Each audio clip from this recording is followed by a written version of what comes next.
Well, there is some breaking news coming in. There is breaking news coming in on the broadcast. Breaking news coming in on the broadcast, and I'm just picking it up, from here, that the US has asked Pakistan to prosecute terrorists like Hafiz, Saeed, and Masood, Azhar, saying the reduction of the Indo-Pak tensions would depend on Islamabad's seriousness in taking action against those who engage in cross-border infiltration. That's breaking news here on Republic TV.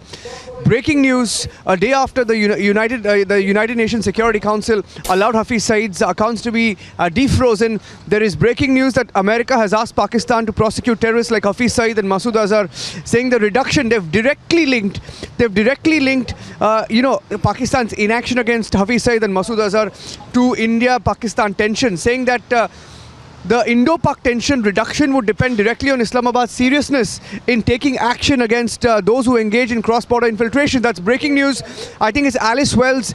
Alice Wells, the US acting Assistant Secretary for South and Central Asia, during a special briefing during the 74th session of the UNGA, when asked about President Donald Trump's offer to mediate on Kashmir, said, I think Prime Minister Modi has made it clear his position that he's not seeking mediation. So there are two bits of breaking news inputs that I'm getting here. One, US has asked Pakistan to act on and prosecute terrorists. And second, US, when asked on Kashmir, said Prime Minister Modi has made his position very clear that he's not seeking mediation. Two bits of breaking news updates that we're picking up.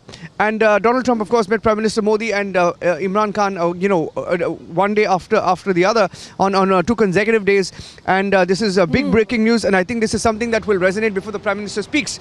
And I think the response of Alice Wells also was that I think what we would like to see are the conditions whereby India and Pakistan can have a constructive conversation that leads to an improvement of relations between the nuclear powers. So even America feels Pakistan must take action on Hafiz Saeed and Masood Azhar for conditions to be set, and that is exactly what India has been saying. Take concrete action, lay the ground for talks.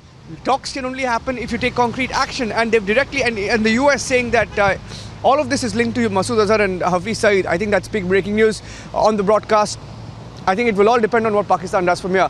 But Sakal, Pakistan apart, because that was a bit of breaking news information that I got you. Okay, there's a big truck that's just blocked my view. Let this truck past. Let this truck past, and behind these cars, a lot of Indian supporters of the Prime Minister will be gathering. That's where they'll all gather. That's where all of them will gather, and we're told that they'll all start coming in at 7 a.m. It's not yet 7 a.m., but the sun is up.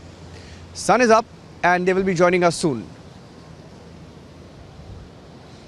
Yes, and it's going to be India's story once again, which will take center stage at the UNGA. But Niranjan, going back to that big news break that you got, Shawan, in fact, towards the end of the Wells statement, it seems that US has also come in for a sharp criticism for Pakistan vis-a-vis their equations with China. I'm quickly going to just go through that one paragraph where Wells is criticized Pakistani Prime Minister Imran Khan for not speaking out against China. Now, this is important. The intent, the timing of the statement is very, very crucial, Shawan, where we know that our Prime Minister, Niranjan, once again handing it over to you, is going to talk about a robust mechanism to crush terror, global terror, at a time when Pakistan is overtly obsessed with Kashmir. And here you have United States making those very, very strong statements, pulling up Pakistan on many fronts, diplomatically though.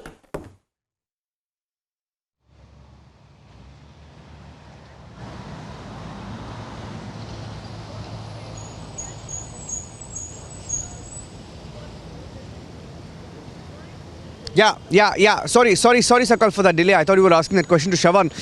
Just two more quotes I'd want to highlight to our viewers, because this is breaking news that I'm getting to you from New York, where I'm picking up quotes of what Alice Wells, the US administration, has just told Pakistan, that whether it's Hafiz Saeed, who currently is in custody and under prosecution, but also leaders of the Jaish-e-Mohammed, like Masood Azhar, who long have been able to exploit their presence on Pakistani soil, adding that obviously that is going to hinge off counter-terrorism and of Pakistan's seriousness of effort in ensuring that groups don't take advantage and engage in cross-border infiltration. There are serious steps to implement the Financial Action Task Force action plan that Pakistan is committed to, which includes prosecution of UN-designated terrorists. Well, that's big breaking news, and this is coming hours before the Prime Minister speaks at the UNGA. United States, like Donald Trump promised, standing behind the Prime Minister firmly when it comes to fighting terror. Standing behind the Prime Minister, asking Pakistan to if they want to improve ties with India, first act on Masood Azhar and Hafiz Saeed. And I think that's the big message that that the US has sent out to Pakistan. That any further, if you want a de-escalation of tension with India, first take action on terrorists. Terrorists who have bled India, terrorists who continue to send, terrorists who continue to push more terror into India. And I think we're getting in, some more people here, and we're expected to be joined by a few people from the Indian American community as well, supporters of Prime Minister Modi, who will be coming here as part of the Welcome Modi group. And yes, you did talk about setting the stage, and I think this has set the stage for further cooperation between India and America as far as counter-terrorism is concerned. And I think that's the big takeaway. The biggest takeaway for us, few hours before the Prime Minister speaks, is counter-terrorism. It's counter-terrorism and the Prime Minister's message to them. Yes.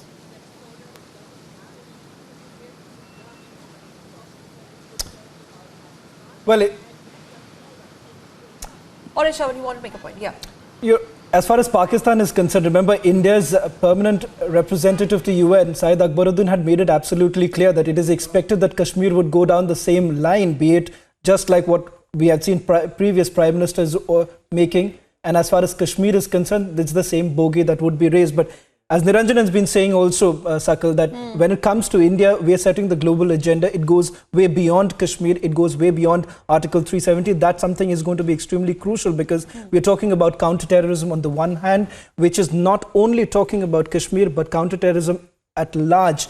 And in fact, even the kind of engagements, perhaps, Sakal, you've seen that Prime Minister Narendra Modi is having, the kind of delegations that he's actually meeting, over about 75 such meetings, bilateral, multilateral meetings that have taken place over the last 1 week. That in itself gives you a clear idea as to what has really happened. And India's made it very clear. It's a tact change than what we have seen, the way India has presented itself in the previous sessions of the UNGA. And I think, Niranjan, this is also very crucial here, because US has really pulled up China for the fact that they have, on multiple occasions, we have seen earlier how they have come to rescue Islamabad when it comes to imposing tougher sanctions on Masood Azhar. Now, look at the timings of the statement. Do you see something more to it? Because the timings of the statement is very, very crucial. I mean, look at the way how this has been India's story, the story, the rise and rise of India, even at the world stage in USA. If you talk about Houston blockbuster, and today, the kind of build-up that we see to UNGA, and the kind of voices that we've got hailing Prime Minister Modi's growth story back home and our position against global terror. Niranjan. Well, absolutely, Sakal, and like you said, it's the timing is important, and in diplomacy, nothing is a coincidence. I can tell you that from the Prime Minister being on with Donald Trump on stage to the US just hours before the Prime Minister speaks, asking America to crack down on terror. Now, this is diplomacy, and this is all planned to send Pakistan a message. And I can tell you that when Donald Trump was present on stage, he stressed on terror. And even the Indian Prime Minister, he spoke about terror. He spoke about that decisive blow that we have to give to terrorists, to global terrorists. And it's time to stand shoulder to shoulder with America and ensure that we fight terrorists, because in the larger scheme of things, this is the most important aspect of cooperation, and that is why the US administration is also sending out a message to Pakistan, asking for them to take action. And I think it's a significant statement, one that will hand Pakistan a psychological blow before the Prime Minister speaks. Prime Minister speaks, and then there are two more speakers, followed by Pakistan Prime Minister Imran Khan. So all of this is going to unfold in a few minutes from now. But I think you should look at how things have been unfolding here ever since the Prime Minister landed. He came to Houston, yes, and in Houston, Donald Trump was there.